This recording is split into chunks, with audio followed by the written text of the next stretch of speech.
Spring Middle School, and today I'll be reading an excerpt from the speech Where Do We Go From Here by Dr. Martin Luther King Jr. My brothers and sisters, 10 years ago, racial segregation was still a structured part of the architecture of Southern society. But things are different now. In assault after assault, we call the sagging walls of segregation to come tumbling down. 10 years ago, Negroes seemed almost invisible to the larger society. And the facts of their harsh lives were unknown to the majority of the nation. But today, civil rights is a dominating issue in every state, crowding the pages of the press and the daily conversation of white Americans. In this decade of change, the Negro stood up and confronted his oppressor. He faced the bullies and the guns. He put himself squarely before vicious mobs and moved with strength and dignity toward them, and decisively defeated them. This was a victory that superseded all other gains. With all the struggle and all the achievement, we must face the fact that the Negro still lives in the basement of the great society. He's still at the bottom. Negroes are still impoverished families in an affluent society. And the Negro did not do this to himself. It was done to him. For more than half of his American history, he was enslaved. And so, we still have a long, long way to go before we reach the promised land. Yes, we have left the dusty soils of Egypt, and we have crossed the Red Sea. But before we can reach the majestic shores of the promised land of freedom, there will still be gigantic mountains of opposition ahead.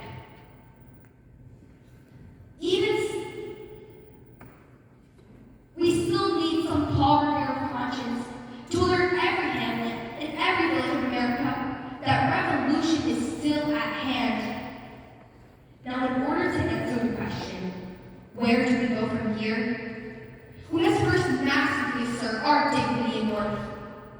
We must stand up amid a system that still oppresses us and develop an unassailable and majestic sense of values. We must no longer be ashamed of being black. The job of arousing manhood within a people have been taught for so many centuries that they are nobody is not easy. Even semantics have conspired to make that which is black seem ugly and degrading. In Roget's thesaurus, there are some 120 synonyms for blackness, and at least 60 of them are offensive. Such words as blot, soot, grim, devil, and foul. And there are some 134 synonyms for whiteness, all of which are favorable, expressed in words such as purity, cleanliness, chastity, and innocence. A white lie is better than a black lie. The most degenerate member of the family is the black sheep. Maybe the English language should be reconstructed so that teachers will not be forced to teach the Negro child 60 ways to despise himself, and thereby perpetuate his false sense of inferiority. And the white child 134 ways to adore himself, and thereby perpetuate his false sense of superiority. The tendency to ignore the Negro's contribution to American life and strip him of his personhood is as old as the earliest history books, and as contemporary as the morning's newspaper. To offset this cultural homicide, the Negro must rise up with an affirmation of his own Olympian manhood.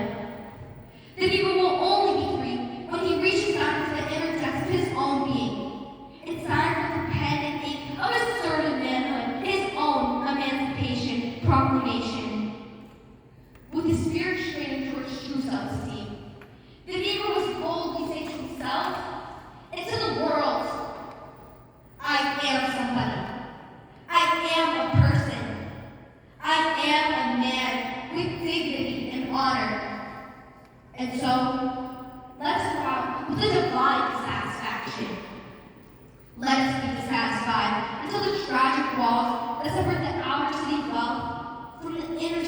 poverty shall be crushed by the forces of justice.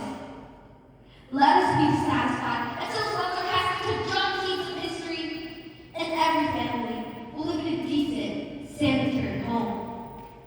Let us be satisfied until the dark yesterdays of segregated schools will be transformed into bright tomorrows of quality, integrated education. Let us be satisfied until integration is not seen as a problem, but as an opportunity to participate in the beauty of diversity. Let us be satisfied until men and women, however black they may be, will be judged on the basis of the content of their character, not on the basis of the color of their skin. Let us be satisfied. Let us be satisfied until from every city hall, justice will roll down like waters, and righteousness like a mighty stream. Let us be satisfied until that day when nobody will shout white power and nobody will shout black power, but everybody will talk about God's power and human power. And I must confess, my friends, that the road ahead will not always be smooth, but difficult and painful as it is, we must walk on in the days ahead with our audacious faith in the future. It will give our tired feet new strength as we continue our forward stride toward the city of freedom. When our days become dreary with low-covered clouds of despair, and our nights become darker than 1,000 midnights, let us remember that there is a creative force in this universe working to pull down the gigantic mountain of evil, a power that's able to transform dark yesterdays into bright tomorrows.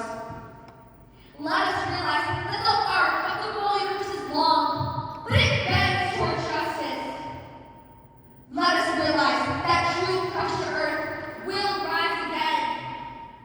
This is our hope for the future. And with this faith, we will be able to say that some not too distant tomorrow, we have overcome. We have overcome. Deep in my heart, I did believe we would